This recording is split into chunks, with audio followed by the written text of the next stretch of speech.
Hello दोस्तों, welcome back on my YouTube channel. So दोस्तों, ड्रामे की स्टार्टिंग एक बहुत ही मिलियनर बिजनेस टाइकून से होती है जिसका नाम हेम होता है। हेम को अपने न्यू प्रोजेक्ट पर सारे लोग कॉन्ग्रेचुलेट करते हैं। मीडिया की सारी आंखें उसी पर होती हैं कि आखिर उसने इतना बड़ा प्रोजेक्ट ट्रैक कैसे कर लिया। मीडिया के लोग हेम से यही पूछते हैं कि क्या आपके पास इसके बाद अदर प्रोजेक्ट है।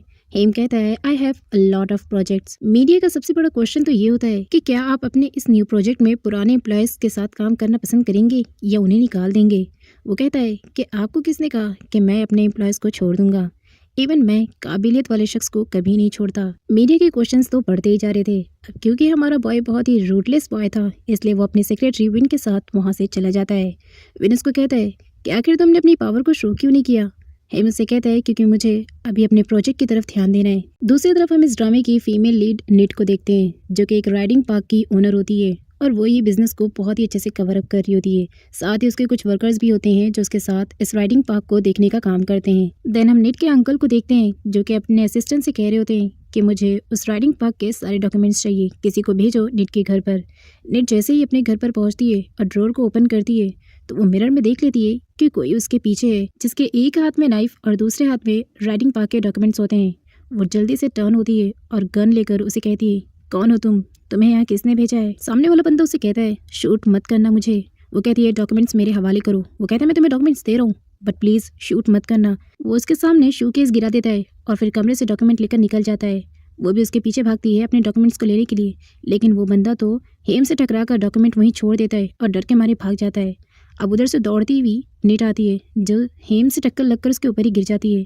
खड़े होने पर वो उसे कहती है कहीं ऐसा तो नहीं जो बंदा डॉक्यूमेंट लेने के लिए आया था वो तुम्हारा भेजा हुआ था और तुम उसके बॉस हो। वो गन पॉइंट पर हेम को ही रखकर कहती है मैं तुम्हें नहीं छोड़ूंगी, मेरे डॉक्यूमेंट्स को वापस दो। हेम उसका डॉक्यूमेंट उठाता है और कहता है मैं यहाँ पर कोई चोरी करने के लिए नहीं आया हूँ, इनफैक्ट मैं तो तुमसे तुम्हारा राइडिंग पार्क खरीदने के लिए आया हूँ। वो कहती है मेरा राइडिंग पार्क खरीदने के लिए आया, लेकिन मैं तो उसे सेल नहीं कर रही हूँ। हेम कहता है तुम सेल करो या ना करो, मैं यहाँ पर तुम्हें बताने आया हूँ कि मैं तुम्हारा राइडिंग पार्क खरीदना चाहता हूँ क्योंकि मैं उसे एक बहुत ही बड़े मॉल में कन्वर्ट करना चाहता हूँ। निट कहती है लगता है तुम्हारा दिमाग खराब हो गया है और तुम्हें मेरी बात सही से सुनाई नहीं पड़ रही है। मैंने कहा ना कि मैं अपने राइडिंग पार्क को सेल नहीं करना चाहती हूँ, मतलब नहीं। हेम कहता है कि बट मैं तो उसे खरीद कर रहूँगा, तुम सेल करो या ना करो। अब निट ने हेम को गन पॉइंट पर रखा था, इसलिए विन हेम को कहता है कि तुम जरा साइलेंट हो जाओ, उसने तुम्हें गन पॉइंट पर रखा है। हेम कहता है तो क्या मैं उस लड़की से डरता हूँ, तुम अभी देखो मैं उसे क्या करता हूँ। वो उसे अपनी तरफ खींच लेता है और गन उसके हाथ से ले लेता है। अब वो विन को गन देता है तो विन जब गन चेक करता है तो पता चलता है कि वो फेक गन होती है, वो तो बस डराने के लिए किसी को अपने पास रखे रहती है। हेम उसे कहता है मैंने तुम्हें बता दिया कि मैं इस राइडिंग पार्क को खरीदना चाहता हूँ, दैट्स ऑल। वो कहती है मैं भी देखती हूँ आखिर मेरी जिद के आगे तुम कैसे मेरे राइडिंग पार्क को खरीदते हो। विन जाते हुए नेट को उसकी गन देकर कहता है मैम आपकी फेक गन आपके पास रख दी। विन जाते हुए हेम से कहता है मुझे तो वो लड़की बड़ी ही जिद्दी दिखाई दे रही थी, मुझे नहीं लगता कि वो इतनी आसानी से तुम्हें तुम्हारा राइडिंग पार्क देगी। हेम कहता है मुझे किसी भी चीज़ में ना सुनने की आदत नहीं है, मैं कैसे भी करके वो राइडिंग पार्क ले लूँगा। नेक्स्ट सीन में हम नेट के अंकल को देखते हैं जो डॉक्यूमेंट ना मिलने पर अपनी सेक्रेटरी पर गुस्सा निकाल रहे होते हैं। सेक्रेटरी उनसे कहता है सर मैंने बंदे को तो भेजा था बट काम नहीं हो पाया। लेकिन एक सोचने वाली बात पता चली है, आखिर उस लड़की नेट के घर पर हेम क्या कर रहा था। अंकल तो हेम के बारे में ही सोचने लगते हैं। नेक्स्ट सीन में हम मोहन प्रिया, जिसे लोग प्यार से मनी बुलाते हैं, इसको देखते हैं जो कि हेम के ऑफिस में घुसते ही उसे बुलाने लगती है। तभी हेम की कुछ स्टाफ उसके पास आकर कहते हैं कि सर तो अभी यहाँ पर है नहीं, बट आपको बात करने के लिए उन्होंने किसी को भेज रखा है। वो कहती है तुम्हें क्या लगता है हेम से मुझे जो बात करनी है वो कोई और कर सकता है। और जब सडनली पीछे से वान आती है जो कहती है कि अगर वो हेम की छोटी बहन हो तो क्या तुम उससे शेयर कर सकती हो।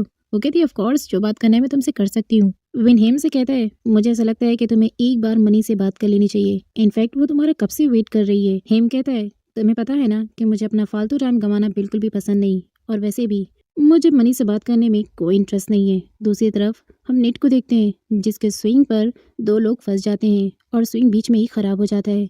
अब सारे वर्कर भी परेशान हो जाते हैं कि आखिर वो उन दोनों कस्टमर को नीचे कैसे उतारेंगे। अब नेट अपना दिमाग लगाती है और ट्रैक्टर लाकर किसी तरह उन दोनों को ऊपर से नीचे उतारती है, लेकिन दोनों ही कस्टमर उससे बहुत ज़्यादा नाराज़ हो चुके थे।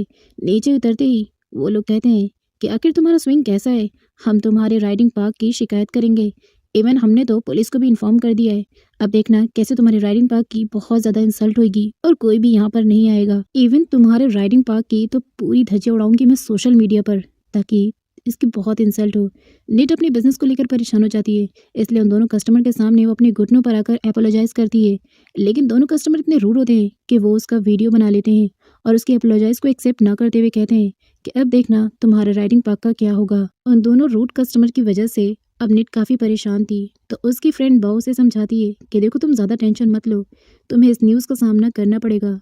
इवन वर्कर भी काफ़ी परेशान हो जाते हैं कि अब आगे क्या होगा, निट आखिर क्या करेगी और बिजनेस को कैसे संभालेगी। निट अपने रूम में बैठी होती है और अपने पास्ट को याद करके सोचती है कि एक बार वो एंजल के पास गई थी। उसने एंजल से कहा था कि प्लीज़ मेरी मॉम को मुझसे दूर मत करो, उन्हें मेरे पास वापस भेज दो। बदले में मैं आपको अपना फेवरेट टेडी बियर दूंगी, लेकिन अगर आपने मेरी मॉम को मेरे पास नहीं भेजा तो मैं आपसे हमेशा नफरत करूंगी। I hate you Angel. And then suddenly निट का पैर स्लिप हो जाता है और वो पानी में गिर जाती है। उसे स्विमिंग तो आती नहीं थी कि वो बाहर निकले, लेकिन तभी कोई लड़का उसके पास आता है। निट ने बस इतना देखा था कि उसके गले में एक रोबोट वाला पेंडेंट था जिसने उसकी जान बचाई थी। अब निट प्रेजेंट में कहती है, रोबोट बॉय तुम कहाँ हो, उस दिन की तरह मुझे आज भी बचा लो। दूसरी तरफ उसी रोबोट पेंडेंट को हम हेम के रूम में देखते हैं। हेम निट के बारे में ही सोच रहा होता है। वो कहता है कि तुम कितनी जिद्दी हो और मुझे कब तक राइडिंग पार्क को नहीं सेल करोगी। मैं भी देखना चाहता हूँ कि तुम्हारे अंदर कितना ज़्यादा जिद है। मॉर्निंग में जब वो अपने काम कर रहा होता है तो वो भी उस राइडिंग पार्क की न्यूज़ को देखकर काफ़ी शॉक्ड होता है। इवन वो तो खुश होता है और अपने सेक्रेटरी विन से कहता है, अब देखो वो तो इसी न्यूज़ को लेकर परेशान होगी कि वो इस सब से छुटकारा कैसे पाए। देखना मैं बहुत जल्द राइडिंग पार्क को अपना बना लूंगा। विन कहता है, क्या आपको लगता है कि वो आपको सेल करेगी? हेम कहता है, अगर उसने ऐसा नहीं किया तो मैं किसी ऐसे पर्सन को ढूंढूंगा जो मेरा ये काम करेगा। विन कहता है, देखते हैं आखिर अपने इरादों में कौन कितना मजबूत है। नेट सोशल मीडिया पर राइडिंग पार्क की कंप्लेन न्यूज़ को देखकर काफ़ी अपसेट होती है कि वो इस सब से बाहर आखिर कैसे निकलेगी, आखिर वो कहाँ फंस गई है। तभी उसकी सिस्टर नॉक उसके पास आती है, जो कि उससे कहती है, तुम काफ़ी परेशान लग रही हो मुझे, अगर कोई बात है तो तुम मुझसे शेयर कर सकती हो। अब क्योंकि नॉब की तबीयत खराब थी पहले से ही, तो वो उसे परेशान करना नहीं चाहती थी। वो उसे कहती है कि मेरी सिस्टर कोई बात नहीं है, अगर कोई बात होती तो भले मैं तुम्हें क्यों ना बताती। इतने में नोक का हस्बैंड एन आता है, जो कि निट से कहता है, तुमने वो न्यूज़ देखी? तभी वो उसे शांत कराती है ताकि वो उसकी बहन के सामने कुछ ना कहे। नोक को समझ में आ जाता है कि ज़रूर कोई बात है। वो पूछती है, क्या कोई बात है जो तुम लोग मुझसे छुपा रहे हो? अब क्योंकि निट का इशारा एन समझ गया था, इसलिए वो कह देता है, नहीं नहीं कोई बात नहीं है, प्लीज़ तुम जाकर किचन से मेरे लिए कॉफ़ी ले आओ। नोक के जाने के बाद एन निट से कहता है, तुमने अपने राइडिंग पार्क की न्यूज़ देखी? वो कितना खतरा है तुम्हारे लिए, कहीं ऐसा ना हो कि तुम्हारा बिजनेस पूरी तरह से लॉस में चला जाए। वो कहती है, मैं ये सब कुछ जानती हूँ, बट तुम मुझसे प्रॉमिस करो कि तुम ये बात नोक को नहीं बताओगे, क्योंकि वो ऑलरेडी बहुत बीमार है। तभी नोक दूर से उन दोनों को एक साथ बात करते हुए देख लेती है और फिर उसके बाद जब निट चली जाती है तो वो अपने हस्बैंड से कहती है, तुम दोनों ज़रूर कुछ छुपा रहे हो मुझसे, अगर कोई ऐसी बात है जिसको लेकर तुम लोग काफ़ी परेशान हो तो प्लीज़ मुझसे भी शेयर करो। वो कहता है, नहीं नहीं कोई बात नहीं है, क्योंकि निट ने उसे बताने के लिए मना किया था, इसलिए वो भी नोक को कुछ भी नहीं बताता है और वहाँ से चला जाता है। दूसरी तरफ हम अंकल को देखते हैं, जो निट को अपने पास बुलाकर सारे शेयर होल्डर के साथ उसकी मीटिंग करवाते हैं। अंकल निट के राइडिंग पार्क के बहुत बड़े इन्वेस्टर थे, इसलिए शेयर होल्डर के साथ साथ अंकल के भी बहुत सारे शेयर जो है नीट के बिजनेस में लगे हुए थे। और अब राइडिंग पार्क के इतने बड़े न्यूज़ के बाद सारे शेयर होल्डर्स का ये मानना था कि वो अपने शेयर्स जो है नीट के बिजनेस से निकाल लेंगे, क्योंकि उसे अब इस बिजनेस को बंद करना होगा, क्योंकि ऑलरेडी सोशल मीडिया पर उसके राइडिंग पार्क को लेकर काफ़ी कंप्लेंट आ चुकी है और बिजनेस में बहुत ज़्यादा लॉस होने वाला है। अंकल तो नीट के दुश्मन थे, लेकिन सामने वो उसके दोस्त बने रहते थे। वो खुद ही कहते हैं कि तुम अपने राइडिंग पार्क को सेल कर दो, वरना सारे शेयर होल्डर्स तुम पर भारी पड़ जाएंगे। लेकिन नेट अभी भी मना करती है कि वो उनके शेयर्स दे देगी, लेकिन अपने राइडिंग पार्क को सेल नहीं करेगी। अंकल तो चाहते थे कि किसी भी तरह से राइडिंग पार्क की ज़मीन उनके अंडर में आ जाए और बस इसीलिए वो निट के पीछे लगे हुए थे। अब निट वहाँ से मना करके चली जाती है कि वो सेल नहीं करेगी। हेम की मॉम निट के फादर की बहुत ही अच्छी फ्रेंड थी, इसलिए जैसे ही उन्हें पता चलता है कि उनके फ्रेंड की तबीयत खराब है तो वो उससे मिलने के लिए नॉक के घर पर पहुंच जाती है। नॉक उन्हें अंदर बुलाती है। उसके बाद हेम नॉक से कहता है कि अगर कभी भी किसी चीज़ की ज़रूरत पड़ी तो आप मुझे बेशक याद कर सकती हैं, मैं आपकी हेल्प करने की पूरी कोशिश करूंगा। नॉक कहती है, ऑफ कोर्स मुझे ज़रूरत पड़ी तो मैं आपको याद ज़रूर करूंगी। मॉम निट के फादर के पास जाकर उनकी तबीयत के बारे में पूछ लेती हैं। अब जब सारे लोग वापस जा रहे होते हैं तो विन नॉक को राइडिंग पार्क के न्यूज़ के बारे में बता देता है, जो सुनकर उसे काफ़ी बुरा लगता है। हेम रास्ते में अपनी मॉम से कहता है, मॉम बहुत जल्द मैं डैड की इच्छा को पूरी कर दूंगा, बहुत जल्द राइडिंग पार्क आपका होगा। मैं जल्द ही अपनी बीच वाली लैंड और राइडिंग पार्क लैंड को कंबाइन कर दूंगा, जिससे सब कुछ बहुत ही बेहतर चलेगा। मॉम कहती हैं, मुझे फ़र्क नहीं पड़ता कि वो तुम्हें अपनी लैंड देते हैं या नहीं, मैं तो बस यहाँ सिर्फ अपने फ्रेंड से मिलने के लिए आई थी। अंकल का सेक्रेटरी उनसे कहता है, आप इतने दिनों से ये खेल छुप कर करें, क्यों ना आप नेट के सामने आकर उसे एम्फसाइज करें राइडिंग पार्क को आपको देने के लिए। जिस पर वो कहता है, अगर मैंने ऐसा किया बेवकूफ़, तो फिर मुझे वो कभी नहीं मिलेगा। मुझे दिमाग से काम लेना पड़ेगा और बहुत जल्द उसे अपना बनाना पड़ेगा। लेकिन इस सब में मुझे हेम से डर लगता है, कहीं वो कुछ कर ना दे। दूसरी तरफ इंटरनेट पर नेट हेम के बारे में सारी इन्फॉर्मेशन कलेक्ट कर लेती है और फिर वो सोचने लगती है कि जब वो अंकल से मिलने के लिए गई थी तो अंकल ने उसे हेम के बारे में काफ़ी कुछ बताया था। उन्होंने बताया था कि वो बहुत बड़ा मिलियनर बिजनेस टाइकून बॉय है। तुम्हें उससे बचकर रहना पड़ेगा। उसकी नज़र तुम्हारे राइडिंग पार्क पर है, क्योंकि जिस तुम्हारे राइडिंग पार्क के पीछे ही उसके पास एक बहुत बड़ा बीच है और वो उस बीच की लैंड को तुम्हारी ज़मीन से मिलाकर बहुत ज़्यादा पैसा कमाना चाहता है। वो बहुत चालाक है और साथ ही बहुत डेंजरस भी, इसलिए मुझे नहीं लगता कि तुम्हें उसे सेल करना चाहिए। हेम विन के साथ अपने ऑफिस जा रहा होता है, तभी रास्ते में कुछ अटैकर उस पर अटैक करते हैं। विन हेम से कहता है कि प्लीज़ कार को टाइटली होल्ड कर लो क्योंकि किसी ने हम पर अटैक कर लिया है। बट हेम तो कार के ऊपर से निकलकर उन अटैकर को शूट करता है और बहुत ही स्मार्टली निकल जाता है। निट जब घर आती है तो उसकी बहन उससे बहुत अपसेट होती है, उससे बात नहीं कर रही होती है। वो उससे कहती है कि तुम मुझसे बात क्यों नहीं कर रही हो, तो नौको से कहती है क्योंकि तुमने मुझसे झूठ बोला, तुमने मुझे राइडिंग पार्क के न्यूज़ के बारे में नहीं बताया। क्या मैं तुम पर बर्डन हूँ? वो कहती है ऐसी कोई बात नहीं है, तुम्हारी तबीयत खराब थी इसलिए मैंने तुम्हें नहीं बताया, बट प्रॉमिस नेक्स्ट टाइम से मैं तुमसे कुछ नहीं छुपाऊंगी। नॉक कहती है अगर नेक्स्ट टाइम से तुमने ऐसा कुछ भी किया तो मैं तुमसे बात नहीं करूंगी। प्रॉमिस ना तुम कुछ नहीं छुपाओगी? वो कहती है ऑफ कोर्स प्रॉमिस, मैं कुछ नहीं छुपाऊंगी। अब नॉक जो है वो निट से कहती है देखो हमारे पास शेयर होल्डर्स के पहले ही बहुत सारे डेप्ट हैं जिन्हें हमने अब तक पेड नहीं किया है और अब तुम्हारे बिजनेस से इन्वेस्टर भी धीरे धीरे चले जाएंगे तो तुम क्या करोगी? निट कहती है मुझे कोई नया इन्वेस्टर ढूंढना पड़ेगा।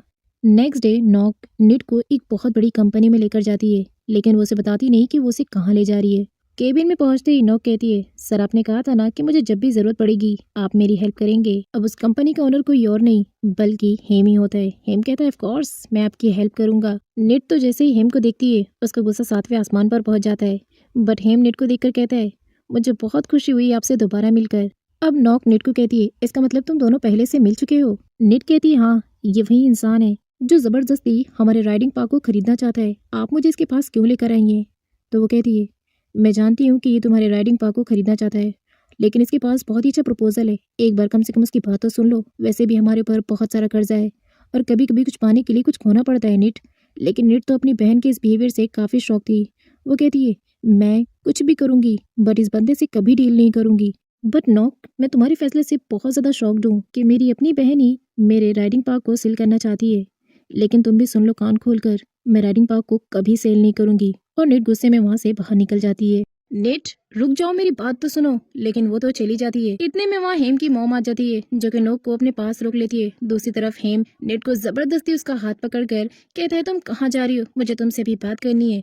अब हेम के स्टाफ एक लड़की को जब अपने बॉस के साथ देखते हैं तो फिर कहते ओ माय गॉड कितना रोमांटिक सीन है ये। लेकिन तभी एक ओल्ड लेडी उनसे कहती है बॉस के बारे में तुम लोग कैसी बातें कर रहे हो? उधर हेम नेट को जबरदस्ती टेरेस पर लेकर जाता है और उससे कहता है स्टूपिड गर्ल, तुम्हें एक बात बार बार समझानी पड़ती है क्या? तुमसे समझदार तो तुम्हारी बहन है, कम से कम एक बार समझाने से वो बातों को क्लियरली समझ तो जाती है। नेट गुस्से में हेम से कहती है तुमने जरूर मेरी बहन को ट्रैप किया होगा, तभी उसका ब्रेन वॉश हो गया और वो तुम्हारी बातों में आ गई। लेकिन याद रखना मैं नोक नहीं हूँ, मैं निट हूँ, तुम्हारी बातों में इतनी आसानी से नहीं आने वाली हूँ। वो कहता है स्टूपिड गर्ल, क्या तुम अपनी लाइफ में आगे बढ़ना नहीं चाहती हो? भला तुम्हें तुम्हारे अम्यूजमेंट पार्क के कौन ही इतने पैसे देगा जितने के मैं तुम्हें दे रहा हूँ। वो कहती है तुम मुझे अगर पैसे या सोने भी दोगे ना तो भी मैं तुम्हारी बातों में नहीं आने वाली हूँ, क्योंकि मैं तुम्हें जानती हूँ तुम कोई इंसान नहीं बल्कि डेविल हो। वो उसके करीब आता है और कहता है क्या कहा तुमने, मैं डेविल हूँ? शायद तुम मुझे भी अच्छी तरीके से नहीं जानती हो कि मैं जो ठान लेता हूँ वो करके रहता हूँ। और फिर नेट को धक्का देकर खुद से दूर कर देता है।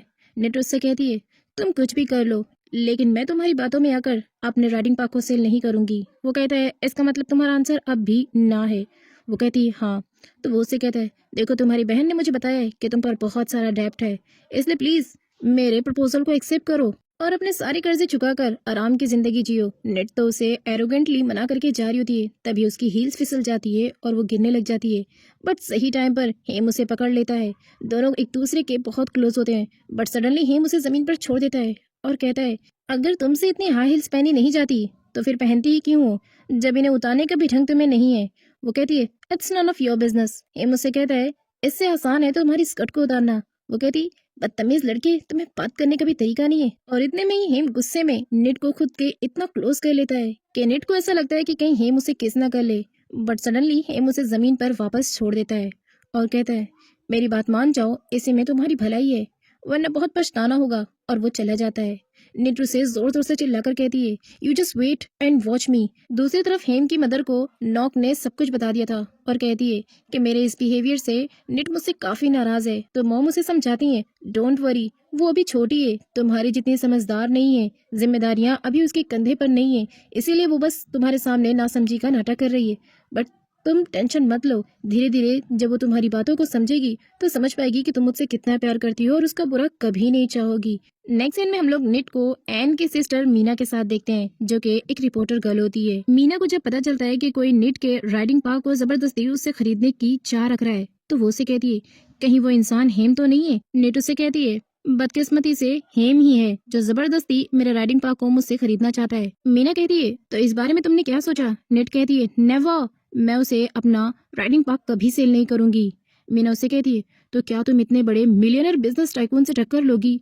ना तो तुम्हारे पास इतने पैसे हैं और न ही तुम्हारे पास इतनी ताकत है कि तुम हेम जैसे शैतान से टक्कर ले सको। अगले सीन में हम कुछ गुंडों को देखते हैं जिनका बॉस उन्हें ऑर्डर देता है कि इस गरीब बस्ती को उजाड़कर यहाँ से फेंक दो, क्योंकि ये जमीन अब हेम की है। वहाँ के सारे पुअर लोग उससे कहते हैं कि अगर हेम ने हमें यहाँ से निकाल दिया तो हम भला जाएंगे कहाँ। अब गुंडों का बॉस उनसे ऑर्डर देता है, फटाफट से इन सब के सामान की तोड़फोड़ मचा दो और सब कुछ तहस नहस कर दो।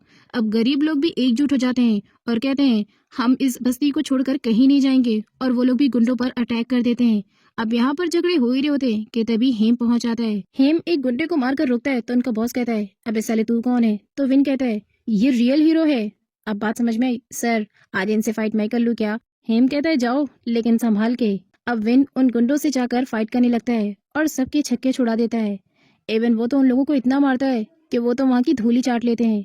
आखिर में विन गुंडों के बॉस को पकड़कर हेम के पास लेकर आता है। हेम उनसे पूछता है, बताओ तुम्हें यहाँ किसने भेजा है और किसने तुम्हें हायर किया है?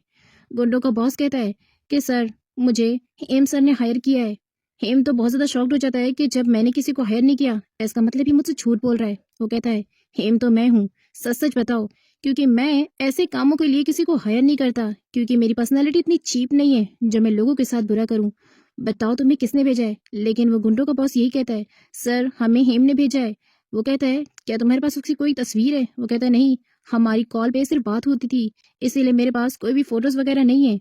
और फिर वो उन्हें छोड़ देता है। हेम बाद में गरीब लोगों की तरफ देखता है तो वो हेम से सेटिस्फाई होते हैं और विन और हेम को थैंक्स भी करते हैं। विन जैसे ही ऑफिस में पहुंचता है तो बाकी स्टाफ को वो बताता है कि आज उसने कैसे हिम्मत से फाइट की।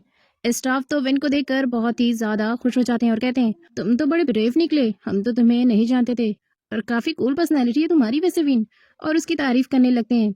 वो कहता है, बस भी कर दो यार। उतने में हम देखते हैं कि हेम की बहन लिन जो है ऑफिस में पहुंचती है और स्टाफ से पूछती है कि इस वक्त हेम कहाँ है। स्टाफ उसे बताती है कि अभी उनका कुछ पता नहीं चल रहा है। तभी वो मॉम से पूछने लगती है, मॉम हेम कहाँ है? मॉम कहती है, मुझे भी कुछ ठीक से पता नहीं है कि वो इस वक्त है कहाँ। इतने में ही जो है स्टाफ से वो कहती है, क्या तुम उन्हें कॉल लगाकर बुला सकती हो? स्टाफ कहती है कि उनका फोन बिजी जा रहा है। तभी हेम आ जाता है। मॉम तो हेम को देखकर सेटिस्फाई होती है और कहती है कि तुम गए कहाँ थे? तो हेम कहता है, मॉम मैंने अभी रिसेंटली जो जमीन लिया है, उस जमीन पर कुछ गरीब लोग हैं, बट मैं उन्हें कहीं ना कहीं एडजस्ट करने वाला हूँ। बट पता नहीं किसी ने मेरे नाम से वहां पर कुछ लोगों को भेजकर हमला करवा दिया, ये कहकर कि मैंने उन्हें भेजा है। बस थोड़ा सा इन्हीं कामों में फंस गया था। तभी लिन उससे कहती है, भाई आप तो हमेशा से ही कहीं ना कहीं फंस जाते हो, आपको लगता है किसी की बुरी नजर लग गई है, मैं आपको काला टीका लगा देती हूँ। वहीं मॉम जो है कहती है, मुझे अपने बेटे पर काफी फक्र है। तभी विन आ जाता है हेम से कुछ जरूरी पॉइंट पर बात करने के लिए। बट जैसे ही वो मॉम और लिन को देखता है तो जाने लगता है। बट तभी हेम उसे कहता है कि तुम हमारे परिवार जैसे ही हो, इसलिए आकर बैठ जाओ। मॉम हेम से पूछती है, क्या तुम्हें नेट का राइडिंग पार्क मिला? क्या वो सेल करने को तैयार है? अब वो कहता है, मॉम आप तो ऐसे पूछ रही हैं जैसे आप अपने बेटे को जानती ही नहीं है, मैं कैसे भी करके वो हासिल कर लूंगा। मॉम कहती है, मैं तो बस देखना चाहती थी कि मेरे बेटे का दिल नरम है भी या नहीं। वो कहता है, मॉम मेरा दिल नरम नहीं है, ये आप अच्छी तरीके से जानती हैं, लेकिन मैं अपने मकसद में कभी पीछे नहीं हटूंगा। मैं जल्द से जल्द उस लैंड को हासिल करके अपने बीच वाली लैंड को मिलाकर बहुत जल्द प्रॉफिट कमाना चाहूंगा और डैड की डिजायर को भी पूरा करूंगा। अगले सीन में हम मनी को देखते हैं, जो कि निट के अंकल की ही बेटी होती है। मनी जैसे ही मोबाइल पर देखती है कि हेम निट का अम्यूजमेंट पार्क खरीदना चाहता है तो वो निट से जेलसी फील करती है क्योंकि मनी हेम से बहुत प्यार करती है। नेक्स्ट सीन में हम निट को देखते हैं जो कि उसी रोबोट वाले पेंडेंट की फोटो बना रही होती है और रोबोट को देखकर कहती है, पता नहीं मेरा रोबोट बॉय कहाँ चला गया है, मैं इसे आखिर कहाँ ढूंढूं। अगले सीन में हम लोग लिन को हेम के साथ देखते हैं जो कि अपने भाई से कह रही होती है, अगर आपको थाईलैंड ही आना था तो मुझे पहले क्यों नहीं बताया। हेम उससे कहता है, मैं अपने आने जाने का ठिकाना कभी किसी को नहीं बताता। अब मीना तो थी एक रिपोर्टर, इसलिए वो उन दोनों की फोटोज को दूर से क्लिक करने लगती है ताकि वो मीडिया पर कुछ ब्रेकिंग न्यूज ला सके।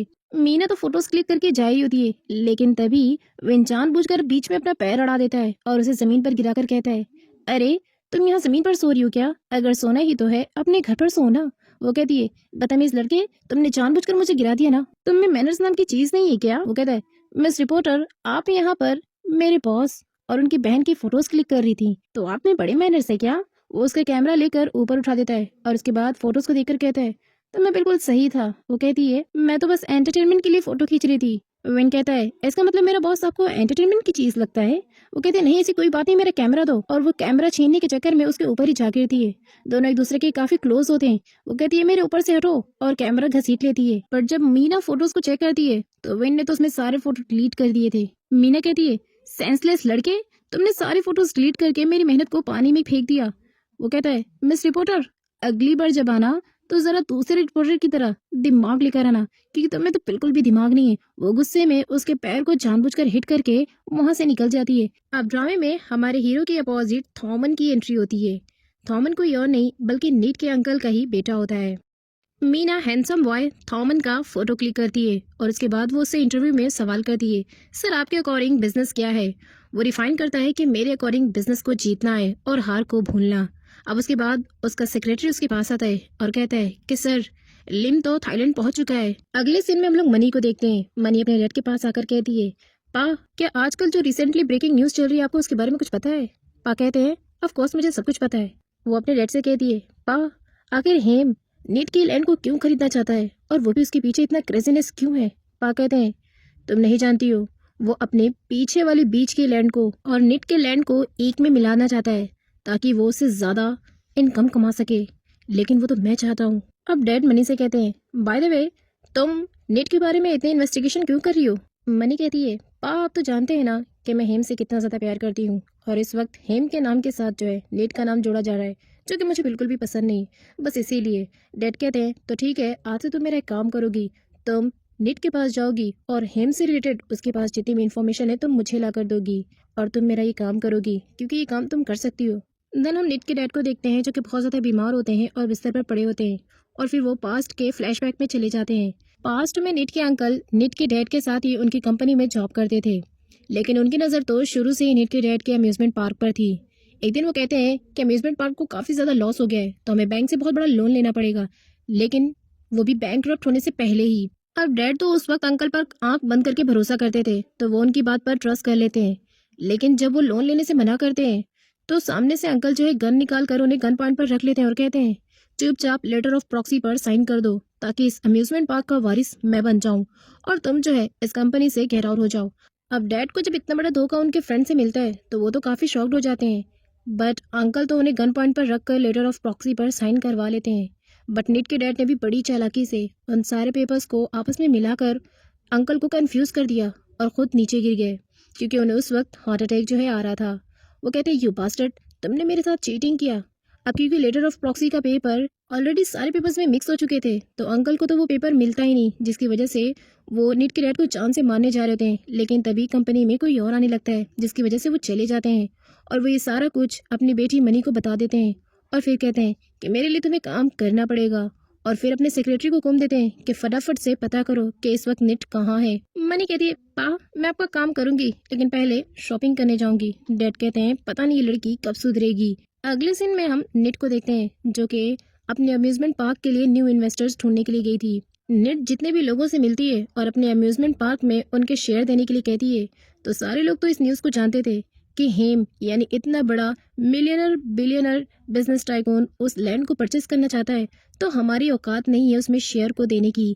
इसीलिए हर कोई इन्वेस्टर उसे मना कर देता है कि वो इतने पावरफुल नहीं है कि हेम का मुकाबला कर सकें। इसीलिए प्लीज़ तुम भी अपनी कोशिशें करना बंद कर दो, क्योंकि हेम को कोई भी टक्कर नहीं दे सकता है। अब इस बात से अपसेट रात को जब वो घर लौटती है तो सोचती है कि सारे इन्वेस्टर ने उसके बिजनेस में शेयर देने के लिए मना कर दिया है। इसका मतलब कोई भी इन्वेस्टर टक्कर नहीं दे सकता है हेम को, और मेरी लाइफ में जितनी प्रॉब्लम्स चल रही वो सिर्फ हेम की वजह से हैं। दूसरी तरफ विन हेम के पास जाकर उसे बताता है कि नेट अपने अम्यूजमेंट पार्क के लिए न्यू इन्वेस्टर्स ढूंढ रही है। हेम उससे कहता है मुझे पता है, तुम्हें बताने की जरूरत नहीं है। विन उसका मुंह देखता है और कहता है सच में तुम्हें पता है? वो कहता है हाँ, क्योंकि मेरी नजर नेट पर तुमसे पहले है। लिम की एंट्री को दिखाया जाता है। लिम जो है हेम का पार्टनर बनने जा रहा होता है, क्योंकि हेम ने उसे बहुत ही अच्छी ऑफर दी थी कि वो बिजनेस में एक साथ काम करें। लिम मीडिया के सामने ये अनाउंस करता है कि अगर हेम किसी को अपने साथ बिजनेस करने में पार्टनर बनाना चाहे तो भला किसी की हिम्मत हो सकती है कि वो हेम को मना कर सके। बट हेम भी कहता है अरे इतना आसान नहीं था लिम को अपने साथ पार्टनर बनाने के लिए, लेकिन मैंने भी काफ़ी स्ट्रगल किया है इसे अपना पार्टनर बनाने में, और वो भी बिजनेस एक साथ करने में। बाय द वे अब हम एक साथ बिजनेस करने वाले हैं, और यहीं पे थॉमन की एंट्री होती है। थॉमन चाहता था कि लिम उसका पार्टनर बने, लेकिन लिम हेम का पार्टनर बन चुका था बिजनेस में, इसलिए उसे जेलसी फील होती है। अब थॉमन भी मीडिया के सामने आकर कहता है कि हेम कॉन्ग्रेचुलेशन, तुम्हें लिम के साथ पार्टनर बनने का मौका मिला। हेम जानता था कि थॉमन भी एक बिजनेसमैन है और उसे ये बिल्कुल बात पसंद नहीं है कि लिम उसका पार्टनर बने, इसीलिए वो मीडिया के सामने उसे कॉन्ग्रेचुलेशन करने के लिए आए। उसके बाद कहता है कि तुम दोनों एक साथ बिजनेस कर रहे हो, मुझे सुनकर अच्छा लगा, लेकिन अंदर ही अंदर वो तो जल रहा था। निट अपने राइडिंग पार्क को लेकर काफ़ी परेशान थी, इसलिए थोड़ा सा मूड फ्रेश करने के लिए एक बुक स्टोर जाती है, जहाँ पर उसे हेम की मैगजीन दिखती है। वो मैगजीन को उठाती है और उसके मेन कवर पर ही लिखा होता है कि ये आपका डर ही होता है जो आपका टाइम बर्बाद कर देता है। वो कहती है ओ माय गॉड, किसका मैगजीन उठा लिया मैंने, और वो इस इंसान का जो मुझे बिल्कुल भी पसंद नहीं है। और सेम टाइम पर वहीं पर लिम की भी एंट्री होती है, जो कि बुक स्टोर में गया होता है। वो पीछे से निट की सारी बातें सुन रहा होता है। निट कहती है इस इंसान को क्या पता कि डर और टाइम क्या होता है, जैसे खुद ही टाइम की बिल्कुल भी वैल्यू ना हो। और वो गुस्से में उसका जो मैगजीन होता है रख देती है और कहती है दुश्मन का मैगजीन कौन पढ़ेगा। और वो फिर सीईओ की मैगजीन उठाती है, और ये सीईओ कोई और नहीं बल्कि लिम होता है, और ये उसी की मैगजीन होती है। निट मैगजीन की मेन कवर पर पढ़ती है, जिस पर लिखा होता है life is too short so do certain big. वो कहती है वाह, ये किताब अच्छी है। लिम उसकी सारी बातें सुनता है और कहता है थैंक यू सो मच मेरी बुक को पसंद करने के लिए, क्योंकि ये मेरी बुक है। वो कहती है सच में ये तुम्हारी बुक है? इसका मतलब तुम भी हेम की तरह बहुत बड़े बिजनेसमैन हो। लिम हाँ करके वहाँ से चला जाता है। वो लिम के पीछे पीछे दौड़ती है कि रुक जाओ, मुझे तुमसे बात करनी है, लेकिन बुक उसके हाथ में होती है, इसलिए गार्ड उसे रोक कर कहता है मैडम पैसे तो पेड करके जाइए इस बुक के। वो जल्दबाजी में होती है तो फटाफट उसे पैसे देकर कहती है मुझे चेंज नहीं चाहिए, तुम रख लेना। और उसके बाद दौड़ कर जाकर बुक स्टोर के बाहर निकल कर लिम को ढूंढने लगती है, बट लिम तो वहाँ से जा चुका था। निट सोचती है कि लिम एक बिजनेसमैन है, इसलिए वो मेरे बिजनेस में इन्वेस्ट कर सकता है। दूसरी तरफ मनी अपने डैड के असिस्टेंट को लेकर निट के पास पहुंचती है, लेकिन उसके डैड का असिस्टेंट उसे सुझाव देता है और कहता है आप अगर कुछ बड़ा करना चाहती हैं और हेम की नज़रों में अच्छा बनना चाहती हैं तो फिर आपको इसके लिए बहुत सोच समझ कर कदम उठाना चाहिए, क्योंकि इस लैंड में हेम को काफ़ी इंटरेस्ट है। वो कहती है तुम सही कह रहे हो, मुझे शायद दिमाग लगाकर काम करना चाहिए। ठीक है, तुम सारी इन्फॉर्मेशन यहाँ से पता करो और उसके बाद मुझे बताओ, ताकि मैं हेम की हेल्प करके उसकी नज़रों में अच्छी बन सकूं। दूसरी तरफ हम नॉब को देखते हैं, जो नेट के पास पहुंचकर कहती है तुमने मुझे बताया नहीं कि तुम्हारे राइडिंग पार्क के लिए तुम्हें इन्वेस्टर मिल गया है, ये कितनी खुशी की बात है। वो कहती है ये न्यूज़ आपको किसने बताई? तो उसका हस्बैंड कहता है एन, ये मैंने बताया, तुम्हारी बहन परेशान हो रही थी और बार बार मुझसे पूछ रही थी, तो मैंने उसे बता दिया ये गुड न्यूज़ है। तो वो कहती अच्छा किया आपने बता दिया। बाद में जब उसकी बहन चली जाती है तो निट एन से कहती है आपने दी को झूठ क्यों बोला? वो कहता है उसकी तबीयत कुछ खराब लग रही थी मुझे, और वो बार बार तुम्हारे बारे में पूछ रही थी, तो मैंने उसे बता दिया ताकि वो रिलैक्स रहे। वो कहती है मैं इन्वेस्टर ढूंढने के लिए गई थी, बट सब ने हेम के अपोजिट में काम करने से मना कर दिया, लेकिन मैं हाँ नहीं मानूंगी, इन्वेस्टर ढूंढ के रहूंगी। अब मॉर्निंग में निट मीना से मिलती है और हेम के बारे में सारी इन्फॉर्मेशन निकाल लेती है। मीना उसे बताती है कि वो हेम का बिजनेस पार्टनर है, अगर उसे पता चला कि तुम उसके पार्टनर को अपना इन्वेस्टर बनाना चाहती हो तो वो तो तुम्हारी जान ही ले लेगा। वो कहती है इसीलिए तो तुम्हें अपने साथ लेकर आई हूँ। निट मीना से कहती है प्लीज़ तुम मेरी फ्रेंड हो ना, मेरी हेल्प कर दो। इस वक्त हम दोनों लिम के पास जाएंगे और वहाँ पर अगर वो मिस्टर खड़ूस हेम होगा तो तुम उसे अपनी बातों में थोड़ी देर के लिए फंसा लेना, ताकि मैं लिम के पास जाकर उसे इन्वेस्टर बना सकूँ। और प्लीज़ प्लीज़ मेरी हेल्प कर दो।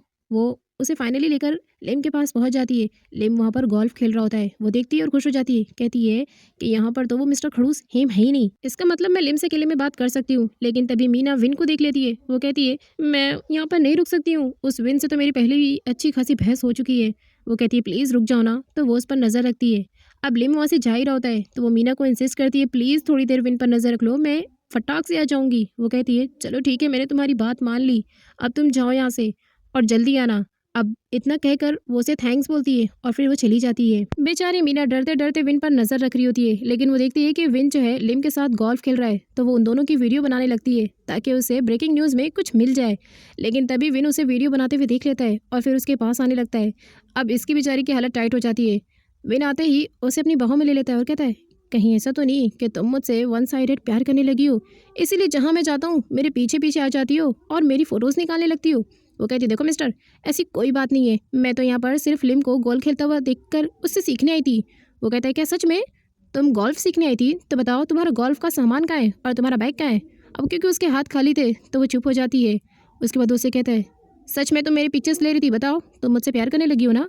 वो कहती है, मिस्टर इस भ्रम में मत रहना, मैं तुमसे कोई प्यार नहीं करती हूँ, चलो दूर हटो मुझसे।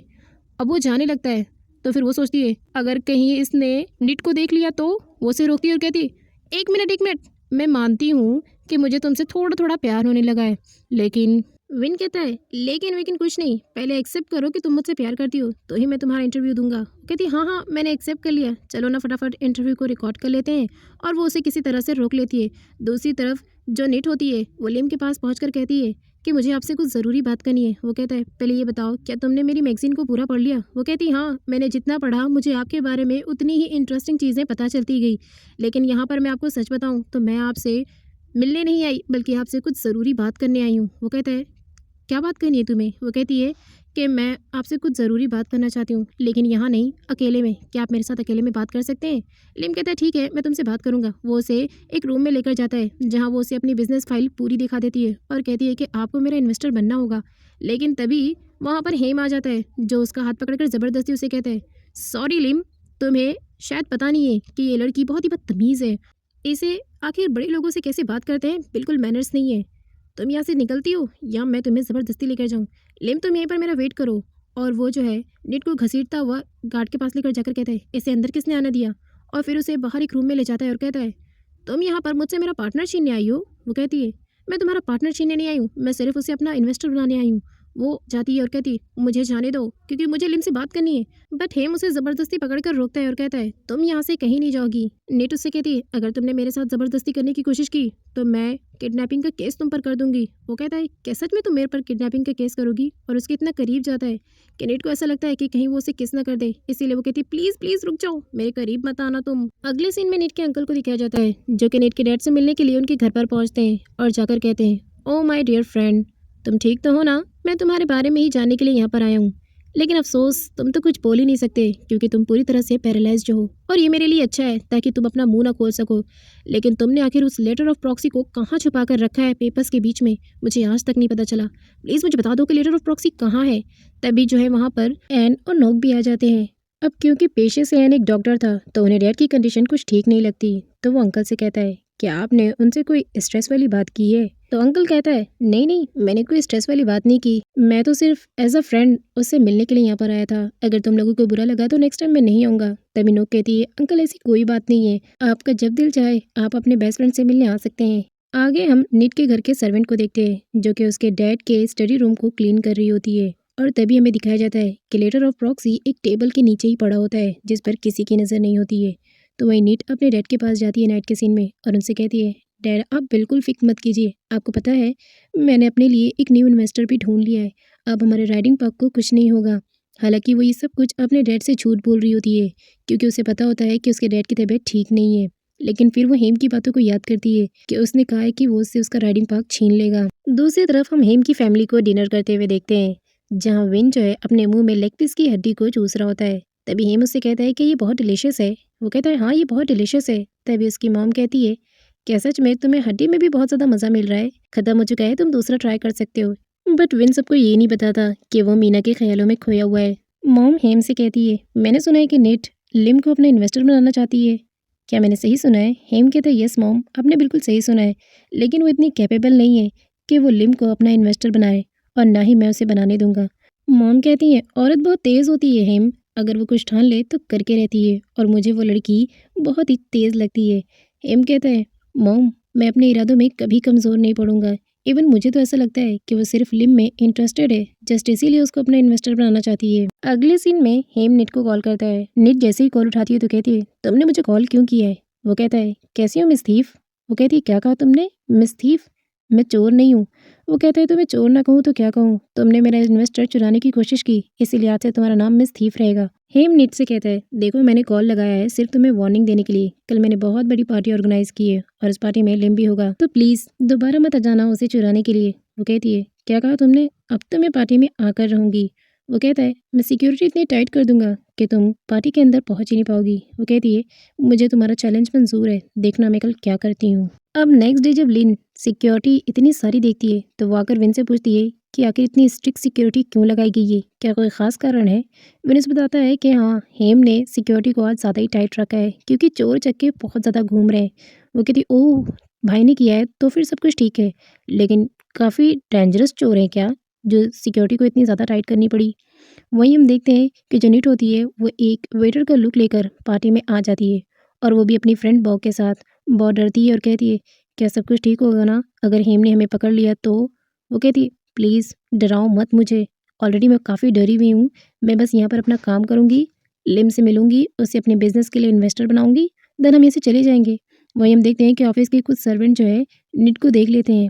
नीट को ऐसा लगता है कि उन्हें उन पर शक हो गया है, बट वो लोग तो सिक्योरिटी की बात कर रहे थे कि कितने हैंडसम सिक्योरिटी रखे गए हैं। देन निट और बहुत धीरे से वहाँ से निकल जाते हैं कि कोई उन्हें पकड़ न ले। अगले सीन में हमें मनी को दिखाया जाता है जो अपने डैड से कह रही होती है, डैड आज मैं बहुत ही स्पेशल पार्टी में जा रही हूँ, तो बताइए ना मेरा लुक कैसा लग रहा है क्योंकि ये एक बहुत ही स्पेशल पर्सन के लिए।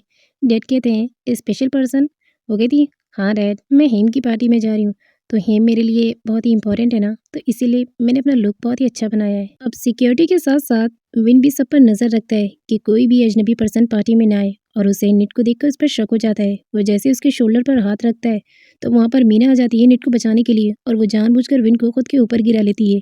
मौका देखकर निट तो वहां से भाग निकलती है, लेकिन तभी मीना विन से कहती है, ओ माय गॉड, आज तो तुम काफी हैंडसम लग रहे हो, मेरी तरफ देखो ना मैं कैसी लग रही हूँ। तभी विन उसे कहता है, मुझे छोड़ो, मुझे काम है। वो कहती है, थोड़ी देर रुक तो जाओ। लेकिन वो उसे ज़मीन पर ही गिराकर सीधा निट का पीछा करने लगता है। लेकिन निट जो है अपनी जान किसी तरह बचाकर दूसरे रूम में आ जाती है और उसे पता नहीं होता है कि इस वक्त लिम कहाँ है। तो वो एक सर्वेंट से पूछती है, अच्छा मुझे लिम सर को ये डॉक्यूमेंट्स देना है, तो क्या तुम बता सकते हो कि उनका रूम कहाँ पर है? लेकिन वो सर्वेंट को पता चल जाता है कि ये नीट है क्योंकि हेम ने सबको पहले से ही अलर्ट कर रखा था। वो ज़बरदस्ती नीट का हाथ पकड़कर उसे घसीटने लगता है और कहता है, अब मैं तुम्हें हेम बॉस के पास ले जाऊंगा और फिर पता नहीं वो तुम्हारा क्या ही हाल करेंगे। अब हेम का नाम सुनकर तो एक पल के लिए निट काफी डर जाती है। अब हेम से बचने के लिए सर्वेंट को वो किक मार कर भागती है, लेकिन तभी उसे थॉमन मिल जाता है।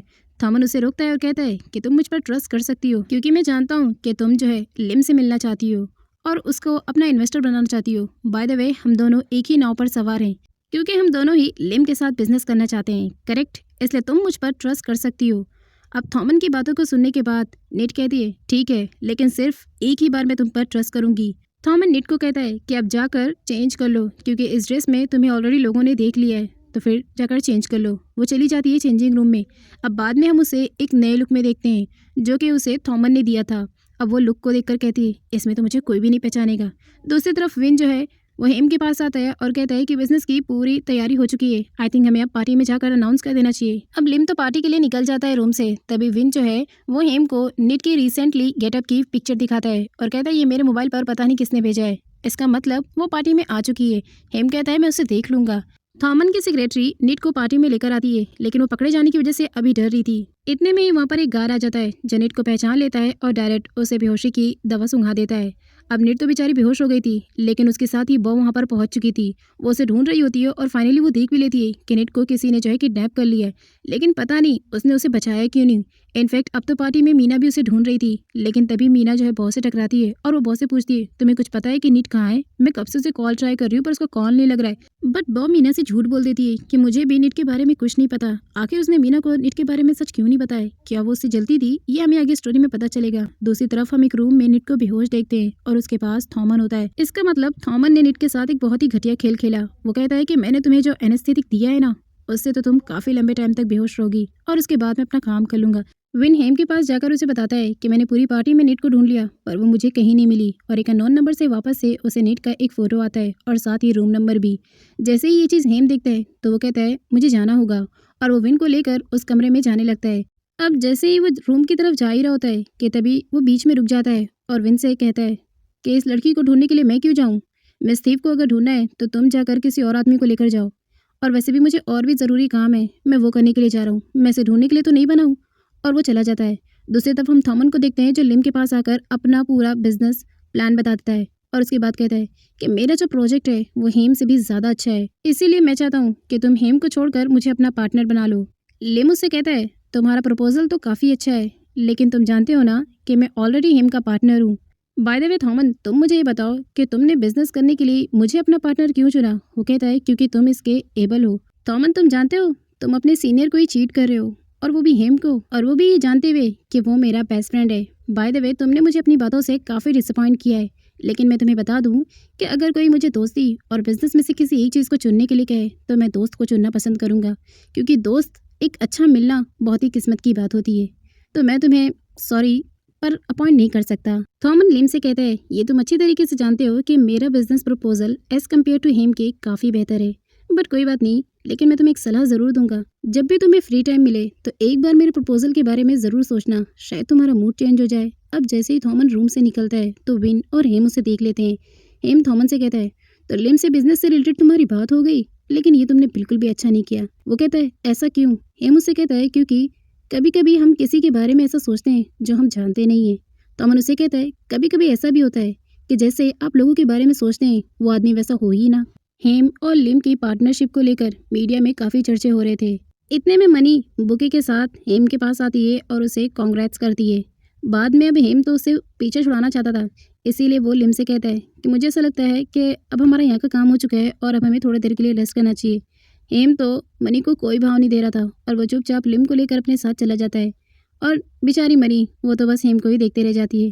दूसरी तरफ हम देखते हैं कि हेम जो है वो उसी कमरे में जा पहुंचता है जहाँ पर नीट बेहोश पड़ी होती है। वो उसे कहता है बेवकूफ़ लड़की, थॉमन तुम्हारा इस्तेमाल करना चाहता था और तुम्हें इस बात का बिल्कुल भी पता नहीं है, बस आराम से उसका तुमने भरोसा कर लिया। तभी वो नींद में बड़बड़ा रही होती है robot boy please help me. तभी वो उसके करीब जाता है और कहता है नीट तुमने क्या कहा, एक बार फिर से कहो। तो वो वही चीज़ वापस से दोहराती है robot boy please help me. अब हेम सोचता है कि जिस लड़की की उसने बचपन में जान बचाई थी कहीं वो लड़की नीट तो नहीं है, क्योंकि उसके पास भी रोबोट का ही पेंडेंट था। वो उसके करीब जाता है और उसे टच करने की कोशिश करता है, और इस वक्त हेम नीट के काफ़ी क्लोज था। अगले सीन में हम देखते हैं कि जब नीट की आंखें खुलती है तो वो खुद को बिना कपड़ों के पाती है। साथ ही वो सोचने लगती है कि वो किसके रूम में है और यहाँ पर कैसे आ गई। फिर वो अपने दिमाग पर जोर डालती है तो उसे याद आता है कि उसे तो किसी ने किडनैप कर लिया था, और फिर उसके बाद क्या हुआ उसे कुछ भी याद नहीं है। फिर वो जब देखती है अपने आप को तो सोचती है कहीं किसी ने मेरा गलत फ़ायदा तो नहीं उठा लिया। और वो साथ ही बाजू में हेम के कपड़ों को भी देखकर शॉक्ड होती है और कहती है इसका मतलब ये सब कुछ हेम का किया धरा है। और वो बहुत ज़्यादा परेशान होकर वहीं बैठ जाती है और सीधा रोने ही लगती है कि उसके साथ हेम ने क्या कर दिया, अब उसकी ज़िंदगी का आखिर क्या होगा। दूसरी तरफ हम अपने रूम में हेम को देखते हैं जो कि शावर ले रहा होता है, और उसके बाद जैसे ही वो बाहर निकलता है तो देखता है कि निट तो बेड पर है ही नहीं। वो परेशान हो जाता है कि वो लड़की कहाँ चली गई। वो उसे अपने घर में ढूंढता है और अचानक से पीछे वो एक बड़ा सा टूल लेकर आती है और डायरेक्ट उसके ऊपर हमला कर देती है। वो कहते हैं रुक तो जाओ, कम से कम मेरी बात तो सुन लो। वो कहती है तुमने मेरे साथ क्या किया? क्या तुम ये नहीं जानते कि तुम्हारी माँ भी एक औरत है और तुमने मेरा गलत इस्तेमाल किया? अब हेम उसे ज़बरदस्ती पकड़कर रोकता है और कहता है तुम ड्रंक हो क्या? तुम्हारी समझ में नहीं आ रहा है, कम से कम मेरी एक बार बात तो सुन लो। वो कहती है मुझे तुम्हारी कोई बात नहीं सुनना है। वो कहते हैं तुम तो सीधा फाइट पर उतर आई हो, कम से कम एक बार मुझे खुद को एक्सप्लेन करने का मौका तो दो। वो कहती है भाड़ में जाएगी तुम्हारी एक्सप्लेनेशन, मैं कुछ नहीं सुनना चाहती हूँ, और ज़बरदस्ती उस पर वापस से अटैक करने लगती है। अब हेम नीट को शांत करने के लिए उसे किस कर लेता है और बस नीट इतने में ही शांत हो जाती है। दोबारा के सीन में वो उसे दूर हटती है और कहती है तुम्हारी हिम्मत कैसे हुई मुझे किस करने की, यू बास्टर्ड। हेम नीट से कहता है देखो तुम वो पहली लड़की हो जिसे मैंने किस किया है, इसलिए प्लीज़ अब मुझसे अच्छी तरीके से बात करो और मेरी बात को प्लीज़ सुनो ताकि खुद की मिसअंडरस्टैंडिंग को तुम क्लियर कर सको। वो उसकी बातों को सुनने ही जा रही होती है, लेकिन तभी डोर पर सर्वेंट आ जाती है जिसके हाथों में निट के कपड़े होते हैं। अब वो दोनों एक दूसरे से दूर हटते हैं और निट सर्वेंट के पास जाती है अपने कपड़ों को देखकर। सर्वेंट उसे बताती है कि ये तुम्हारे कपड़े हैं, काफ़ी गंदे हो चुके थे क्योंकि तुमने जो है इस पर उल्टी कर दी थी और बहुत ज़्यादा जो है स्मेल आ रही थी, तो मैंने इसे वॉश करने के लिए दिया था, बट अब ये क्लीन है तो मैंने वापस से वेयर कर सकती हो। बाय द वे मैम, आप वो पहली लड़की हैं जो बॉस के रूम तक आई हैं, और वैसे भी मैंने भी आवाज़ सुनी कि आप उनसे फाइट कर रही थी। निट कहती नहीं नहीं, बस हमारी थोड़ी सी आर्ग्यूमेंट हो गई थी क्योंकि उनका बिहेवियर मेरे साथ ठीक नहीं है। सर्वेंट निट से कहती है भले ही बॉस का निकनेम शैतान है लेकिन वो दिल के बहुत ही अच्छे हैं, even he is a good gentleman. निट कहती है प्लीज़ मुझे आप ये बताइए कि मेरे कपड़े आपके पास कैसे, यू मीन आप समझ रही हैं ना। सर्वेंट उसे बता दिए कि बॉस ने बताया था कि जब आप बेहोश थी तो आपने बहुत सारी उल्टी कर दी थी, और वो भी अपने कपड़े भी ख़राब कर लिए थे और बॉस के भी। तो बस इसीलिए बॉस ने मुझे बुलाया और मैंने आपके कपड़े उतार कर चेंज कर दिए और उसके बाद आपके कपड़ों को ड्राई क्लीनिंग के लिए दे दिया। अब निट को सारी बातें पता चल चुकी थी, तो सर्वेंट के जाते ही हेम उसे कहता है, तो बताओ क्या तुम मुझसे कुछ अभी कहना चाहती हो? निट उसे कहती है, शुक्र मानो तुम मेरा कि मैंने तुम्हारे बारे में तुम्हारी सर्वेंट को कुछ नहीं बताया। वो कहता है, क्या सच में? इसका मतलब अब भी सारी गलती मेरी है? वो कहती, हाँ, अगर तुम मुझे लिम से मिल लेने देते तो ये सब कुछ ना हुआ होता। तो हिम से कहता है, क्या तुम किसके बारे में बात कर रही हो? वो कहती, मैं किसके बारे में बात नहीं कर रही हूँ, और वैसे भी तुमने मुझे किस किया था, मैंने तुम्हें नहीं। प्लीज़ तुम तो मुझसे दूर रहना, पागल लड़के कहीं के। वो कहता है, तो ठीक है ना, आइंदा से तुम ना तो मेरे शेयर होल्डर्स को और ना ही लिम को मेरे बिजनेस से चुराने की कोशिश करना, स्टूपिड गर्ल। लिम उससे कहता है कि मेरे क्लोज आओ, मुझे तुमसे बात करनी है। नीटो से कहती है, पागल लड़के, मैं तुम्हारे क्लोज नहीं आऊँगी। पता नहीं तुमने अगर मुझे दोबारा किस कर लिया तो। वो वहाँ से जा रही होती है, तभी हेम उसे अपनी तरफ खींचता है और कहता है कि मैं तुम्हें दोबारा किस करने वाला नहीं हूँ। तो मेरी बात सुनो, मैं तुम्हें कुछ सिखाना चाहता हूँ। देखो, कोई अगर तुमसे अच्छे से बिहेव कर ले और खुद पर ट्रस्ट करने के लिए कह दे, तो स्टूपिड गर्ल, इतनी इजीली किसी पे ट्रस्ट मत किया करो, क्योंकि सबके इंटेंशंस गुड नहीं होते हैं। और इतना कहकर वो चला जाता है। अब रूम से जो है निट जब बाहर निकलती है तो वापस से उसके सामने जो है थॉमन आ जाता है। थॉमन उससे कहता है, मैं तुम्हें कब से ढूंढ रहा हूँ और मेरे आदमी ने बताया कि तुम्हें हेम के गुंडों ने पकड़ लिया था। अब उसे हेम की बातें याद आ जाती है कि हर किसी पर इजीली ट्रस्ट नहीं करना चाहिए, क्योंकि सबके इंटेंशंस गुड हों ये ज़रूरी नहीं। अब वो थॉमन को इग्नोर करके जा रही होती है, तो थॉमन उससे कहता है, क्या तुम्हें मुझ पर ट्रस्ट नहीं है? वो कहती है, देखो, इस वक्त मैं बहुत थक चुकी हूँ और मुझे घर जाना है। दूसरी तरफ मीना और बो जो है घर पर पहुँचते हैं, जहाँ पर नॉक काफ़ी परेशान होती है।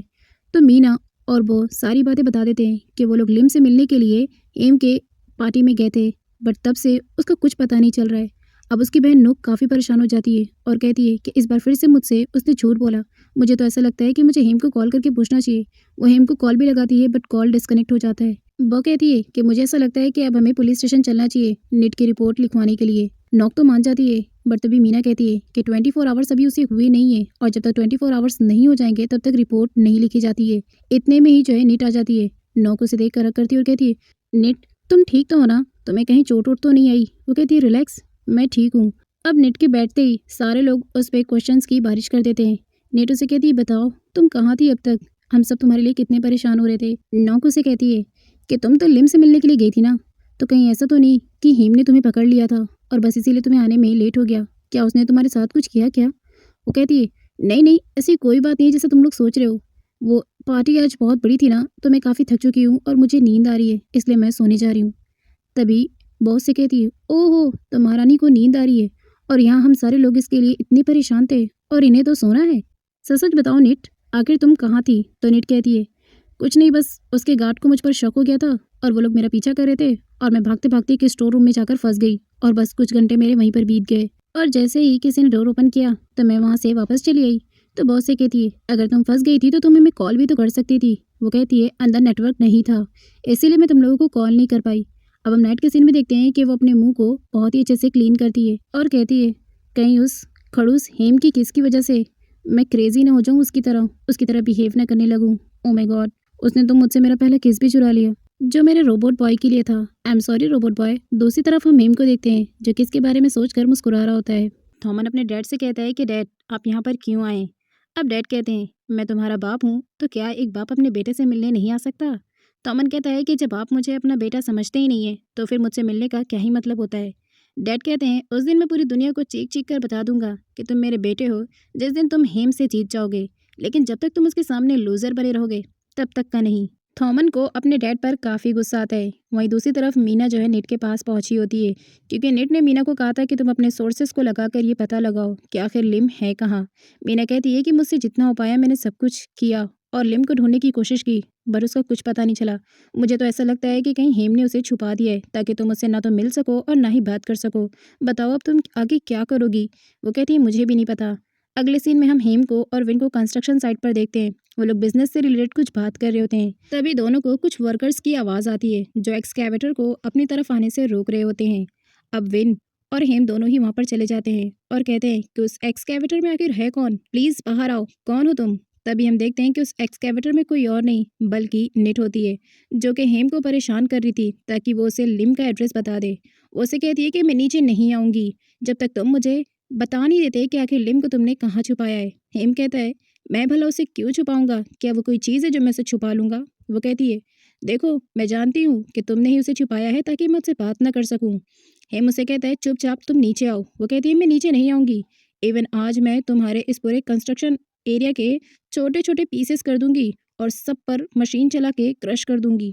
वो कहते हैं, तो ठीक है, तुम आगे बढ़ो। नेट कहती है, हेम सामने से हट जाओ वरना एक्सकैवेटर मैं तुम्हारे ऊपर चढ़ा दूँगी। अब जब हेम सामने से नहीं हटता तो वो फाइनली ब्रेक लगा देती है। हेम उससे कहता है कि तुम कितनी ज़िद्दी लड़की हो। क्या तुम इतना भी नहीं जानती मैं आखिर भला लिम को क्यों छुपाऊँगा तुमसे? वो कहती है, मैं जानती हूँ कि तुमने जानबूझकर उसे छुपाया है। इतने में जो है वर्कर विन को बताता है कि उस एक्सकैवेटर का गियर खराब हो चुका है। कभी ब्रेक लगता है और कभी नहीं लगता है। अब हेम उसे कहता है कि नेट पागलपन मत करो, चुपचाप नीचे आओ क्योंकि एक्सकैवेटर इस वक्त सही नहीं है। उसका गियर खराब है। और ये क्या, तुम रिवर्स बैक क्यों कर रही हो? मैं तुम्हें रोकने के लिए कह रहा हूँ। नेट कहती है, प्लीज सब लोग मूव हो जाओ क्योंकि मैं ब्रेक लगा रही हूँ बट ब्रेक लग नहीं रहा है। प्लीज सारे लोग साइड हट जाओ। अब हेम एक्सकैवेटर पर चढ़कर किसी न किसी तरह एक्सकैवेटर को ढेर मिट्टी की तरफ लेकर जाता है और उसके बाद उसके ब्रेक किसी न किसी तरह से वो लगा देता है। इस इंसिडेंट से नेट काफी डर चुकी थी तो वो तो हेम को ही हक कर लेती है। बट जब एक्सकैवेटर रुकता है तो वो उससे दूर हटती है। हेम नेट से कहता है, क्या तुमने यहाँ पर ये इंस्ट्रक्शन नहीं पढ़ा था कि यहाँ पर विदाउट परमिशन एंटर होना मना है? वो उसे कहती है, यहाँ पर ये तो नहीं लिखा था ना कि नेट का अंदर आना मना है। पागल लड़की, क्या तुम्हें कुछ समझ नहीं आता या तुम समझने की कोशिश नहीं करती हो? वो कहती है, देखो प्लीज़, मैं तुम्हारे सामने हाथ जोड़ती हूँ। प्लीज़ मुझे माफ़ कर दो इस बार के लिए, लेकिन तुम मुझे प्लीज़ एक बार सिर्फ बता दो कि लिम आखिर है कहाँ? मेरा उससे छोटा सा काम है। वो कहता है, क्या तुम्हें सच में ऐसा लगता है कि मैंने उसे छुपाया है? और क्या ये तुम्हारे लिए इतना ज़रूरी है? अगर अपने अम्यूज़मेंट पार्क के लिए अभी तुम्हारी अगर जान चली जाती तो? वो कहती है, देखो मैं जानती हूँ कि इस बार मैंने गलती की है, लेकिन प्लीज़ तुम मेरी छोटी सी हेल्प कर दो ना। वो कहता है, अपनी मदद करना खुद सीखो, मैं तुम्हारी कोई मदद नहीं करूँगा। और वहाँ से चला जाता है। अब गुस्से में नेट उसे चिल्लाकर कहती है, जाते हो तो जाओ, मत करो मेरी हेल्प, मैं खुद ही कर लूँगी। अगले सीन में हम लिम को देखते हैं। एक बंदर लिम से टकराता है और उसका वॉलेट निकालकर बड़ी चालाकी से लेकर चला जाता है और लिम को तो कुछ पता भी नहीं चलता है। लिम एक रेस्टोरेंट में नूडल्स खाता है। पेमेंट करने पर उसे पता चलता है कि उसका वॉलेट तो है ही नहीं, बट सामने वाला दुकानदार उसकी बात मानने को तैयार ही नहीं होता है। लिम उससे कहता है कि वो सच बोल रहा है। अब यहीं पर नोक भी होती है और वो सारी बहस को सुन लेती है और फिर वो लिम की तरफ से पेमेंट कर देती है। जहाँ लिम से उसकी मुलाकात पहली बार होती है। लिम उसे बताता है कि वो थाईलैंड में पहली बार आया है और वो भी बिजनेस के लिए, लेकिन उसके साथ ऐसा हो जाएगा उसने ऐसा सोचा नहीं था। लिम नॉक से कहता है कि मुझे घूमना बहुत पसंद है, क्या तुम कोई ऐसी जगह जानती हो जहाँ पर मैं विजिट कर सकूँ? नॉक कहती है, ऐसी कोई स्पेशल जगह तो नहीं है, बट हाँ मेरा राइडिंग पार्क है, वहाँ तुम्हें घूमकर अच्छा लगेगा, क्या तुम विजिट करना चाहोगे? लिम कहता है, ऑफ कोर्स, व्हाई नॉट। दूसरी तरफ हम थॉमन को देखते हैं जो अपने बिजनेस को लेकर काफ़ी ज़्यादा डिप्रेशन में था। इवन वो तो यही सोच रहा था कि वो क्या करे और हेम से आगे निकल जाए। बस कंटिन्यू उसके दिमाग में यही चल रहा था। नॉक लिम को लेकर अपने राइडिंग पार्क में पहुंच जाती है। वो उसे नाइट में रुकने के लिए कहती है ताकि वो डिनर करके जाए। लिम मान जाता है। दूसरी तरफ न्यू बॉस से बात कर रही होती है कि अब तक मुझे कोई इन्वेस्टर नहीं मिला है। एक वो लिम है जो मुझे समझता है, क्योंकि जब जब मैं उससे मिली हूँ मुझे ऐसा लगता है कि उसकी कुछ अंडरस्टैंडिंग मुझसे मैच होती है, पर पता नहीं ये सब कुछ कब पॉसिबल हो पाएगा। अब वो ये सब चीज़ सोचकर काफ़ी परेशान होती है। तभी उसकी बहन आती है जो उसे काम डाउन करती है और कहती है कि टेंशन मत लो, सब कुछ बहुत जल्द ठीक हो जाएगा। आई थिंक तुम थोड़ा टायर्ड लग रही हो, तुम्हें बाहर चलना चाहिए मेरे साथ घूमने। और बाहर निकलते ही जैसे वो लिम को देखती है तो उससे जाकर हक कर लेती है और कहती है, रियली तुम यहाँ पर हो? मैंने तुम्हें कितना ढूंढा और तुम मेरे घर में ही मौजूद हो। चलो चलो, मुझे तुमसे बहुत सारी बातें करनी है। लिम भी काफ़ी खुश नज़र आता है। अगले सीन में हम लोग हेम की बहन लिन को देखते हैं जो कि अपने स्कूल में लैब में केमिकल रिएक्शन कर रही होती है। टीचर सबको रिएक्शन करने के लिए अपना पार्टनर चुनने के लिए कहती है और तभी थॉमन की एंट्री होती है जो लिन से कहता है कि क्या मैं तुम्हारा पार्टनर बन सकता हूँ। लिन तो ऑलरेडी उस पर पार्टी से ही फिदा थी, इसीलिए वो उसे अपना पार्टनर बनाने के लिए रेडी हो जाती है। अब उसके बाद हम देखते हैं कि वो उसे बता रहा होता है कि रिएक्शन कैसे करते हैं। इनफैक्ट लिन तो थॉमन के साथ काफ़ी खुश नज़र आ रही होती है, बट हम देखते हैं कि थॉमन जो है उसके साथ गेम खेल रहा होता है क्योंकि उसके डैड ने कहा था कि हेम की कोई कमज़ोर चीज़ पर वार करो ताकि वो खुद तुम्हारे सामने हार मान जाए। मनी ने भी कहा था, क्या तुम डैड की बातों को सच कर पाओगे? अब थॉमन ने ठान लिया था कि वो कोई ना कोई हेम का वीक पॉइंट ढूंढ कर रहेगा और लिन से बेहतर हेम के लिए वीक पॉइंट क्या था, इसीलिए उसने अपना नेक्स्ट टारगेट लिन को बनाया था और बस उसके साथ जो है वो अच्छा बिहेवियर करने का नाटक कर रहा था। अब एक्सपेरिमेंट जब ख़त्म हो जाता है तो वो लोग लैब के बाहर निकलते हैं जहाँ वो उसे कहता है, तुमने बताया नहीं कभी कि तुम ऐसे स्कूल में पढ़ती हो। दोनों मिलकर एक दूसरे से काफ़ी खुश होते हैं और बस एक दूसरे से बात करना स्टार्ट कर देते हैं। तभी लिन को लेने के लिए जब वहाँ पर विन पहुँचता है तो वो उसके साथ थॉमन को देखकर खुश नहीं होता है। वो लिन को कहता है कि तुम गाड़ी में बैठो, मैं आकर अभी तुम्हें रिसीव करता हूँ। उसके बाद जो है तोमन वहाँ से जा रहा होता है, तो लिन के जाते ही वो उससे अकेले में मिलता है और कहता है, देखो, अगर तुम्हारे साथ हेम ने कुछ भी किया तो तुम उसका ब्लेम बाद में उसे मत देना, क्योंकि तुम उसकी बहन के साथ हो। और प्लीज़ लॉयल रहना, क्योंकि तुम्हारा एक गलत कदम हेम तुम्हारे साथ क्या कर बैठेगा ये खुद तुम भी नहीं जान पाओगे। इसलिए मैं तुम्हें वार्निंग कर रहा हूँ कि लिन से दूर रहना। वो कहता है, और रिलैक्स, हम जस्ट फ्रेंड्स हैं और बस हम साथ में हैं, थोड़े से बात ही तो कर रहे थे और कुछ और नहीं। और वैसे भी तुम्हारा बॉस इतना क्या टाइट है, वो है तो हमारा सीनियर ही ना। वो कहता है, वो सब मैं कुछ नहीं जानता हूँ, बस मैं इतना जानता हूँ कि तुम लिन से दूर रहना। अगले सीन में हम नेट और थॉमन को एक कॉफ़ी शॉप में देखते हैं, जहाँ नेट काफ़ी खुश लगती है क्योंकि थॉमन ने उसे बताया था कि उसने लिम को उसके राइडिंग पार्क के इन्वेस्टर के लिए मना लिया है। और ये न्यूज़ सुनकर तो वो काफ़ी खुश होती है कि लिम उसका इन्वेस्टर बनने के लिए तैयार है। थॉमन उसे कहता है कि अब तो तुम खुश हो ना। नेट कहती है कि मैं बहुत खुश हूँ, लेकिन उस दिन पार्टी में मैंने तुम्हें गलत समझा, इसके लिए आई एम रियली सॉरी, क्योंकि मुझे ऐसा लगा कि तुम हेम के लिए काम करते हो, बट ऐसा नहीं है। मैं तुम पर ट्रस्ट कर सकती हूँ। इवन मैं किसी पर भी इजीली ट्रस्ट नहीं करती हूँ इस दुनिया में, क्योंकि धोखा देना हर किसी का काम है। थॉमन कहता है कि तुम अपनी जगह बिल्कुल सही हो, क्योंकि आजकल लोग ट्रस्ट जीत कर ही उन्हें धोखा देते हैं। और यहाँ पर एक बार फिर से थॉमन ने नेट का पूरा भरोसा जीत लिया था।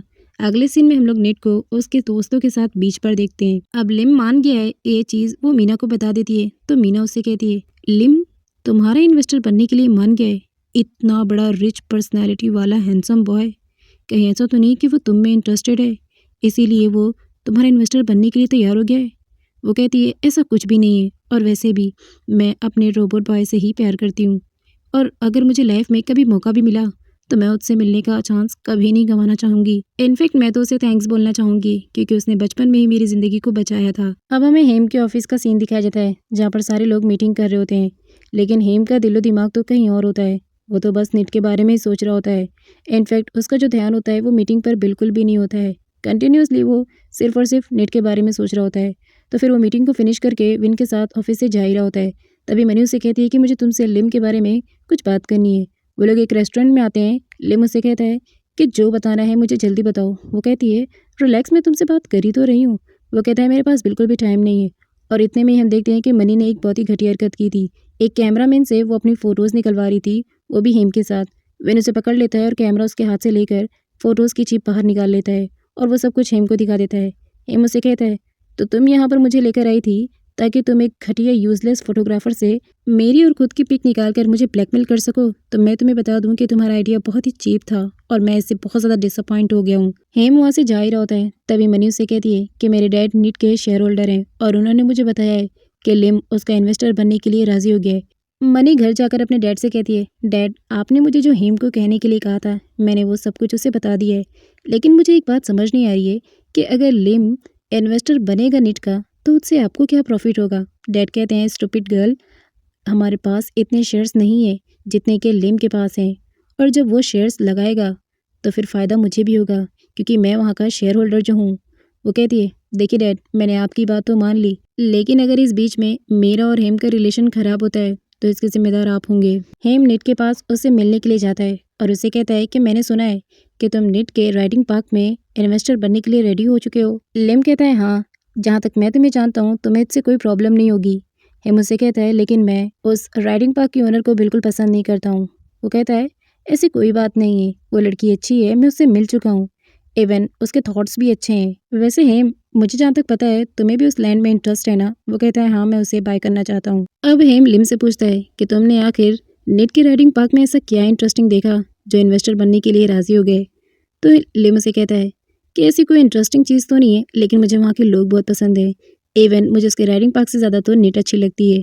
और बस यहीं पर लिम की बातों को सुनने के बाद हेम समझ जाता है कि कहीं ऐसा तो नहीं कि लिम निट को पसंद करने लगा है और बस इसीलिए उसका इन्वेस्टर बनने के लिए तैयार हो गया। हेम अपसेट होकर घर लौटता है और सारी बातें विन को बताता है। तो विन उससे कहता है, सर, इसमें भी हमारा ही फ़ायदा है, आप बनने दीजिए उसको उसका इन्वेस्टर।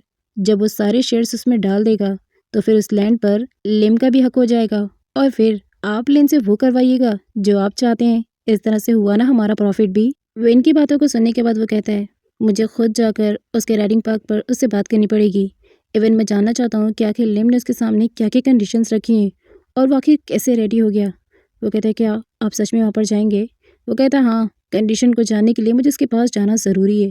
और बस यहीं से वो उसके राइडिंग पार्क में पहुंच जाता है। हेम जैसे ही पार्क में एंटर होता है तो देखता है कि वहाँ पर बहुत सारे बच्चे होते हैं और वहीं पर निट भी एक क्वीन का ड्रेस पहनकर उन्हें एंजॉयमेंट करा रही होती है। वो उसे देखने में इतना मगन हो जाता है और तभी उसके मुंह से निकलता है, wow, she is so adorable. वो कितनी प्यारी और क्यूट लग रही है। और फिर जैसे ही वो अपने ड्रेस को चेंज करने के लिए जा रही होती है तो फिर वो उसे रोकता है और कहता है, रुक जाओ, मुझे तुमसे बात करनी है। निट उसे इग्नोर करके जा रही होती है तो वो पीछे से उसका हाथ पकड़ कर अपनी तरफ घसीटता है और कहता है, क्या तुम्हारे इतने बुरे दिन आ गए कि तुम्हें खुद ही लोगों को एंटरटेन करना पड़ रहा है। निट उसे कहती है कि तुम यहाँ पर क्यों आए हो, तुम्हें यहाँ पर नहीं आना चाहिए। तो वो कहता है, ओह, तो क्या सिर्फ उन्हीं लोगों को आना चाहिए जो तुम्हारा दिल जीत कर तुम्हें पैसे दे सकें।